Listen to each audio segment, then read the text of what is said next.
પોરબંદરની ભાવસીજી સરકારી હોસ્પિટલમાં કોરોના કાળ દરમિયાન નિષ્ઠાપૂર્વક ફરજ બજાવનાર ડોક્ટર સિદ્ધાર્થ જાડેજાની ફરી સિવિલ હોસ્પિટલમાં નિમણૂક કરવામાં આવી છે. આથી તેઓ હોસ્પિટલના એનસીડી ઓપીડી તેમજ દાખલ દર્દીઓની સારવાર કરશે.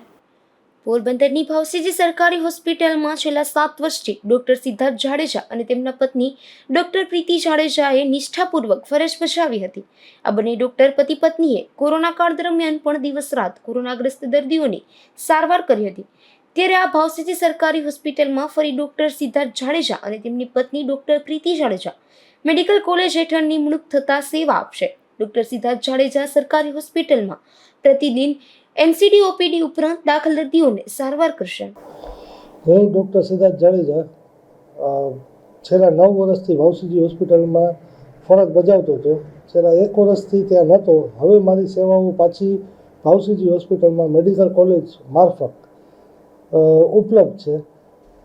એટલે હું સવારે એનસીડી ઓપીડી 25 નંબરમાં રોજ 10 થી 12 ત્યાં બેસું છું અને દાખલ દર્દીઓ પણ જોઈએ છે. એટલે જેને પણ જરૂરિયાતવાળા એવા પેશન્ટ હોય તો મળવાનું. ડોક્ટર સિદ્ધાર્થ જાડેજા દ્વારા કોઈ પણ દર્દીને સારવાર માટે હોસ્પિટલના એનસીડી ઓપીડીમાં તેમનો સંપર્ક કરવા અપીલ પણ કરવામાં આવી છે. અશોક થાનકી, ગુજરાત ન્યૂઝ, પોરબંદર.